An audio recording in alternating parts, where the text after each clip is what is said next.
동기부여의 새로운 패러다임을 만나다. 왜 우리는 움직이는 걸까? 당신은 무엇 때문에 아침에 일어나 열심히 하루를 시작하나요? 돈, 명예, 혹은 누군가의 인정? 다니엘 핑크의 드라이브는 이런 질문에 전혀 새로운 답을 제시하며 우리를 사로잡습니다. 책의 첫 장에서 그는 원숭이 실험 이야기를 꺼냅니다. 1949년 해리 할로우라는 심리학자는 원숭이들에게 퍼즐을 주었고 놀랍게도 그들은 보상 없이도 퍼즐을 풀기 위해 몰두했죠. 이는 단순히 배고픔이나 외부 보상 때문이 아니라 그저 문제를 해결하는 즐거움 때문이었습니다. 이 이야기는 우리가 동기부여를 생각하는 방식을 완전히 뒤바꿉니다. 드라이브는 단순히 돈이나 처벌로 사람을 움직이는 시대가 끝났음을 선언하며 우리 안의 내재적 동기를 탐구하는 여정으로 초대합니다. 이 책을 읽으며 당신도 자신을 움직이는 진짜 힘이 무엇인지 발견하게 될 거예요. 동기부여의 3가지 단계. 드라이브는 인간의 동기를 3가지 단계로 나누어 설명합니다. 동기 1.0, 동기 2.0, 동기 3.0. 각 단계는 인간 사회가 발전하며 필요했던 동기부여의 방식을 보여줍니다. 동기 1.0은 생존의 시대입니다. 배고프면 사냥하고 졸리면 잠을 자는 본능적인 욕구가 사람을 움직였죠. 예를 들어 고대 인류가 맹수에게서 도망치거나 열매를 따먹는 행동은 모두 생존을 위한 필수적인 동기였습니다. 이 시기의 동기는 단순하고 직관적이었어요. 동기 2.0은 우리가 익히 아는 당근과 채찍의 시대입니다. 외부 보상을 얻거나 처벌을 피하기 위해 움직이는 방식이죠. 핑크는 이 방식이 산업혁명 시기에 효과적이었다고 설명합니다.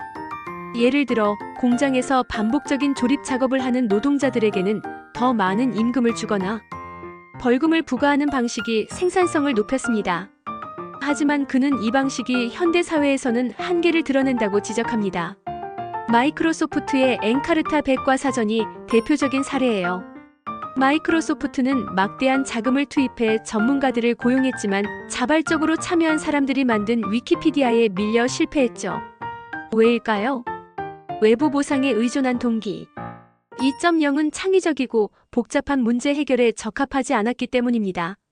동기 3.0은 책의 핵심이자 핑크가 제시하는 새로운 패러다임입니다. 이는 내재적 동기, 즉 자율성 오타너미, 숙련 메스터리, 목적 퍼퍼스에 기반을 둡니다. 핑크는 현대 사회에서 창의성과 혁신이 중요한 만큼 사람들이 스스로 원해서 일하고 자신의 능력을 키우며 더 큰 의미를 추구할 때 최고의 성과를 낸다고 주장합니다. 예를 들어 구글의 20% 시간 정책을 들 수 있어요. 구글은 직원들에게 근무 시간의 20%를 자유롭게 자신이 원하는 프로젝트에 사용할 수 있도록 했습니다. 그 결과 지메일이나 구글 뉴스 같은 혁신적인 제품이 탄생했죠. 이처럼 자율성을 부여하면 사람들은 더 창의적이고 열정적으로 일한다는 게 핑크의 메시지입니다. 책은 이론에 그치지 않고 동기 3.0을 실생활에 적용할 수 있는 구체적인 방법도 제시합니다. 예를 들어 결과만 중시하는 작업. 환경은 직원들에게 근무 시간이나 장소를 강제하지 않고 결과만으로 평가하는 시스템입니다. 미국 소매업체 베스트바이에서 이 방식을 도입하자 직원들의 만족도와 생산성이 크게 향상되었어요. 이런 사례들은 동기 3.0이 단순한 이상이 아니라 실제로 효과적임을 보여줍니다. 자율성, 숙련 목적. 드라이브의 핵심 메시지는 동기부여의 새로운 3가지 요소입니다. 자율성, 숙련 목적. 이 3가지는 단순히 일을 잘하게 만드는 데 그치지 않고 우리의 삶을 더 행복하고 의미 있게 만듭니다. 1. 자율성 오타너미. 사람들은 자신의 일을 스스로 통제할 때 더 열정적으로 일합니다. 핑크는 자율성의 시간, 팀, 기술, 업무 방식을 자유롭게 선택할 수 있는 권한을 의미한다고 설명합니다. 예를 들어 직원이 언제 어디서 일할지 스스로 결정할 수 있다면 그는 더 책임감 있게 행동하고 창의적인 아이디어를 낼 가능성이 높아집니다. 2. 숙련 메스터리. 우리는 자신의 능력을 키우고 점점 더 나은 사람이 되고 싶어 합니다. 핑크는 몰입플로 개념을 소개하며 자신의 능력과 작업, 난이도가 적절히 균형을 이루는 상태에서 최고의 만족감을 느낀다고 말합니다. 예를 들어 기타를 처음 배우는 사람은 단순한 코드 연습에서 몰입을 느끼지만 실력이 늘수록 더 복잡한 곡을 연주하며 새로운 숙련의 기쁨을 경험합니다. 3. 목적 퍼퍼스. 단순히 돈을 벌기 위한 일을 넘어 더 큰 의미와 가치를 추구하는 것이 중요합니다. 핑크는 목적이 있는 삶이 개인과 조직 모두에게 긍정적인 영향을 준다고 강조합니다. 예를 들어 톰스 신발 회사는 신발 한 켤레를 팔 때마다 가난한 아이들에게 신발을 기부하는 정책으로 직원과 고객 모두에게 강한 목적 의식을 심어주었습니다. 이 세 요소는 I 유형 인간, 즉 내재적 동기로 움직이는 사람들의 특징입니다. 핑크는 I 유형이 외부 보상에 의존하는 X 유형보다 장기적으로 더 나은 성과를 내며 행복과 만족감도 더 크다고 주장합니다. 현대 사회에 주는 교훈. 드라이브는 개인과 조직, 사회 전반에 중요한 시사점을 던집니다. 첫째, 전통적인 보상 체계의 한계를 인식해야 합니다. 현대 사회는 창의성과 문제 해결 능력이 중요한데 돈이나 처벌 같은 외부 동기는 오히려 창의성을 저해할 수 있습니다. 예를 들어 지나치게 성과급에 의존하는 기업은 직원들이 단기적인 목표에만 집중하게 되어 혁신이 줄어들 수 있어요. 둘째, 자율성을 통한 동기부여가 필요합니다. 조직은 직원들에게 더 많은 자유와 책임을 부여해야 합니다.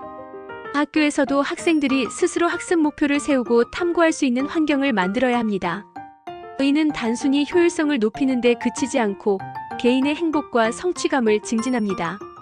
셋째, 목적 중심의 삶을 추구해야 합니다. 우리는 단순히 생계를 위해 일하는 것을 넘어 세상에 긍정적인 변화를 만드는 데 기여하고 싶어 합니다. 기업은 사회적 책임을 다하고 개인은 자신의 가치관과 이를 연결지을 때 더 큰 동기를 느낍니다. 마지막으로 이 책은 우리 자신을 돌아보게 합니다. 당신은 지금 무엇에 의해 움직이고 있나요? 외부의 보상이나 인정에 의존하고 있다면 내재적 동기를 키우는 법을 고민해 볼 때입니다. 핑크의 메시지는 단순히 직장에서의 동기부여를 넘어 삶 전반에 걸친 새로운 관점을 제시합니다. 드라이브가 남긴 울림. 드라이브는 전 세계적으로 큰 반향을 일으켰으며 많은 독자들이 이 책에서 깊은 통찰을 얻었다고 말합니다. 한 독자는 블로그에서 이 책을 읽고 내가 왜 일을 하는지 다시 생각해보게 되었다며 돈이나 승진이 아니라 내가 정말 좋아하는 일을 찾는 게 중요하다는 걸 깨달았다고 썼습니다. 또 다른 독자는 관리자로서 팀원들을 어떻게 동기부여할지 막막했는데 자율성과 목적을 강조한 핑크의 조언이 실질적인 도움을 주었다고 밝혔습니다.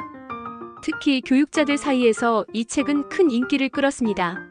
한 교사는 학생들에게 보상으로 성적을 잘 주거나 벌점을 주는 방식이 오히려 학습 동기를 떨어뜨릴 수 있다는 점이 충격적이었다며 이제는 학생들이 스스로 목표를 세우고 몰입할 수 있는 수업을 설계하려 한다고 말했죠. 기업인들도 이 책에서 많은 영감을 얻었습니다. 한 기업 리더는 결과만 중시하는 작업 환경 시스템을 도입해보니 직원들의 창의성과 생산성이 눈에 띄게 향상되었다며 핑크의 이론이 실제로 효과적임을 강조했습니다. 반면 일부 독자는 현실적으로 모든 조직이 자율성을 부여하기는 어렵다며 특히 보수적인 조직에서는 구현이 쉽지 않다고 지적하기도 했습니다. 그럼에도 이들은 적어도 개인적으로 내재적 동기를 키우는데 큰 도움이 되었다고 덧붙였습니다. 당신의 생각은 어떤가요? 드라이브는 단순한 자기계발서를 넘어 우리가 일하고 살아가는 방식을 근본적으로 돌아보게 하는 책입니다. 다니엘 핑크의 통찰은 현대 사회에서 무엇이 우리를 진정으로 움직이게 하는지, 그리고 어떻게 더 나은 삶을 살아갈 수 있는지 고민하게 만듭니다. 이 책을 읽은 당신은 어떤 점이 가장 인상 깊었나요? 자율성, 숙련, 목적 중 무엇이 당신의 삶에 가장 큰 동기를 주나요? 혹은 이 책을 아직 읽지 않았다면 어떤 부분이 가장 궁금한가요? 당신의 이야기를 들어보고 싶습니다. 댓글로 의견을 나눠주세요.